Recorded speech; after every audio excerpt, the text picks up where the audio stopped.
मुंबईमध्ये शरद पवार यांच्या नेतृत्वाखालची राष्ट्रवादी काँग्रेस यांच्याबरोबर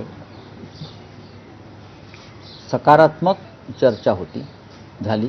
काल जयंतराव सतत उद्धवजींशी चर्चा करतायत आणि काल त्यांना ज्या जागा हव्या होत्या लढण्यासाठी त्यातल्या बहुतेक जागा आम्ही त्यांना दिलेल्या आहेत।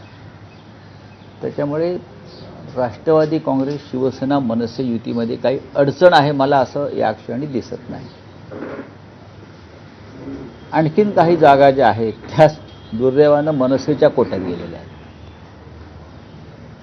त्याचे पण तरी आम्ही त्यांचं समाधान करू शकलो, जयंतरावांचं किंवा राष्ट्रवादी काँग्रेसचं, याची आम्हाला खात्री आहे। शरद पवार साहेब आमच्याबरोबर असावेत ही आमच्या सगळ्यांची भावना आहे। त्यांच्यासारखं ज्येष्ठ नेतृत्व या आमच्या आघाडीमध्ये असावं, त्यांचा पक्ष असावा, यासाठी आम्ही सगळेच प्रयत्नशील होतो। सुप्रियाताई सुळे असतील, स्वतः पवार साहेब, जयंतराव, शशिकांतराव शिंदे, या सगळ्यांनी प्रयत्न करून आम्ही मुंबईमध्ये एक चांगला फॉर्म्युला तयार केला आणि त्यांना ज्या जागा हव्या होत्या त्यातल्या बहुसंख्य जागा आम्ही त्यांना देऊ शकलो।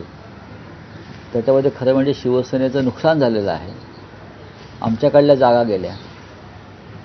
पण ठीक आहे, युतीमध्ये किंवा आघाडीमध्ये असं होत असतं आणि ते स्वीकारलं पाहिजे।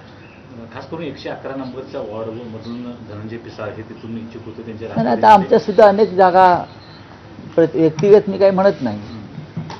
आता आम्ही ज्या मनसेला जागा दिल्या त्या आमच्या सिटिंग जागा बऱ्याचशा आहेत, किंवा शरद पवार साहेबांच्या पक्षाला आम्ही जागा दिल्या त्या आमच्या सिटिंग जागा आहेत। तिथे आमचे लोक नाराज झाले आहेत ना, व्यक्तिगत कशा करता बोलताय तुम्ही? आमच्याही लोकांमध्ये तिथे अस्वस्थता आहे ना, त्यांची संधी गेली ना।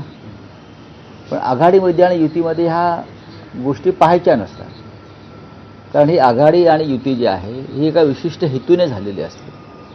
मग मुंबईचा विषय आहे, महाराष्ट्राचा विषय आहे, भाजपच्या पराभवाचा विषय आहे। भविष्यामध्ये जेव्हा सत्ता येईल तेव्हा अनेक पदं उपलब्ध होतात, त्याच्यामध्ये या सर्व ज्यांच्यावर अन्याय झाला त्या कार्यकर्त्यांना सामावून घेतलं जाईल, ही आमच्या सगळ्यांची भूमिका आहे।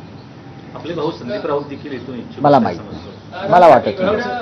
एकीकडे मुंबईत राष्ट्रवादी शरद पवार गट तुमच्याशी चर्चा करतो, पुण्यामध्ये मात्र काही वेगळं घडताना पाहायला मिळत आहे। कुठे चर्चा होते अजित पवारांची, शरद पवारांची, परत